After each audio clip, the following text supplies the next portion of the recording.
নমস্কার, আমার নাম সঙ্গীতা গুপ্ত। অক্ষয় কুমারের একটা ব্যাপার বেশ ভালো লাগে, প্রিয়ার চৌলুক কখন থেমে থাকে না, সবসময় নতুন কিছু ট্রাই করার চেষ্টা করে। 10 লাস্ট সিনেমা যার টপিক আনা যাচ্ছিল কিন্তু বক্স অফিসে বেশি কালেকশন করে দেখাতে পারেনি। এর উপর সিনেমা খারাপ ভালো নির্ভর করে না।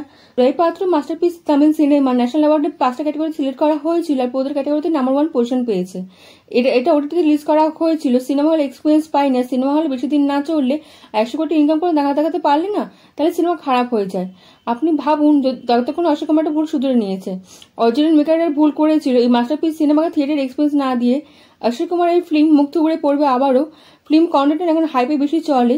রিমেক শব্দটা ভালো যদি ভালো ফিল্মের উপর নজর লাগিয়ে দেয়। রিমেক তো এমন সিনেমারই করা উচিত যার লোকে কম জানবে। আপনি তো ন্যাশনাল উইনার সিনেমাকে নিয়েই ফিরে এসেছেন।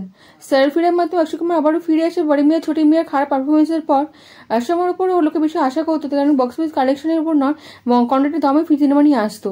ট্রেলার ভালো, দমদার এবং মনে ছাপ ফেলে যায়। বেশি ভালো লাগে তাদের চোর যারা সুরাই পাত্র নামে কিছুই জানে না, এই কাহিনীর সম্পর্কে তাদের কোন জ্ঞান নেই, তাদের কাহিনীটা আলাদা লাগবে। এটা ইন্টারেস্টিং, ফুল অফ সারপ্রাইজ কাহিনী নিয়ে এসেছে। সবচেয়ে ভালো ব্যাপার হলো রিয়েল লাইফ মানুষের উপর তৈরি করা হয়েছে।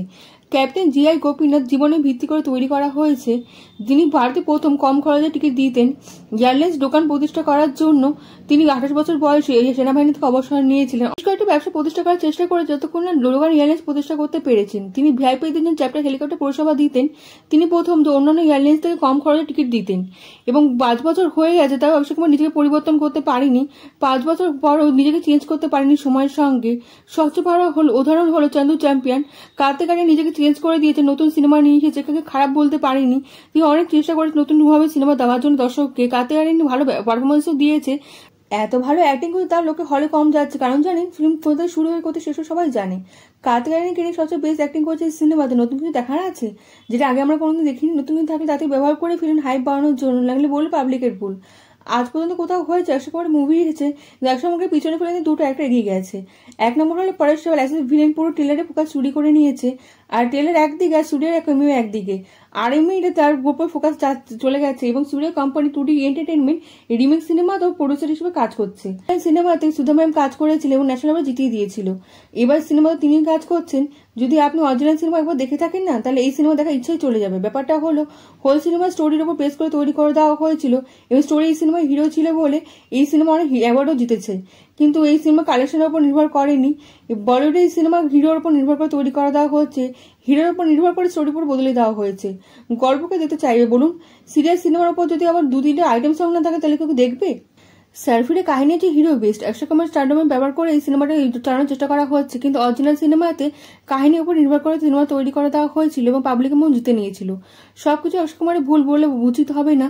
অক্ষয় কুমার যথেষ্ট ভালো করার চেষ্টা করেছে। অক্ষয় কুমার স্ক্রিপ্ট সিনেমা সিলেকশনের উপর আলাদা কিছু বানানোর চেষ্টা করতে এবং যাতে পাবলিকের মন জিতে নিত। এবং স্ক্রিপ্টটি বড় শত্রু হয়ে দাঁড়িয়েছে। ফিল্ম ভালো হবে কি এই ট্রেলার প্রমাণ করে দিয়েছে। সিনেমা ভালো হবে। এই সিনেমাকে আলাদা করার কিছু চেষ্টা করেছে, তো আমরা অরিজিনাল থেকে আলাদা স্টাইলের সিনেমা দেখতে পাবো? এই জবাব এখন ট্রেলার দিতে পারেনি। সবচেয়ে বড় অভিযোগ হলো অক্ষয় কুমারের উপর সিনেমা বানানোর চেষ্টা করা হচ্ছে, কিন্তু অরিজিনাল ফিল্মে না অপর্ণা বালামুলি আর সূর্যা 50% পার্টনার ছিল। এখানে রাধিকা মাদানকে কম দেখানো হয়েছে, 2-3টে শট দেখানো হয়েছে ট্রেলারের মধ্যে, আর 1-2টো ডায়লগ আছে। ফিল্মের ভিতরে কতটা ইম্পর্টেন্ট রোল আছে এখন সিনেমা দেখলে বোঝা যাবে। এখনই বোঝা যাচ্ছে ট্রেলার দেখে। পিকে চলবে চালালে 2-3টে এফোর্ট তো দিতেই হবে, একজনের উপর নির্ভর করলে চলবে না। এখন না একজনের উপর নির্ভর করে কোটি কোটি ইনকাম করার জামানা এখন চলে গেছে। মঞ্জুর সিনেমা দেখেছেন? এত বড় স্টার কাস্ট ছিল না সিনেমাতে। একটা অ্যানিমেশন ক্যারেক্টারের উপর নির্ভর করে কোটি কোটি ইনকাম করে দেখিয়ে দিয়েছে, প্রমাণ করে দিয়ে স্টোরি চ্যাম্পিয়ন এই সিনেমাতে। 12 জুলাই জন্য অপেক্ষা করে থাকতেই হবে। এই ফিল্মকে হলে দেখতে যাবেন নাকি অরিজিনাল সিনেমা দেখার প্ল্যান আছে? কেমন লাগলো ভিডিওটা কমেন্টের মাধ্যমে জানান। আপনার কমেন্ট আমার কাছে অনেক মূল্যবান। আপনি লাইক ও সাবস্ক্রাইব করে দেবেন এবং দেশ বিদেশে বন্ধু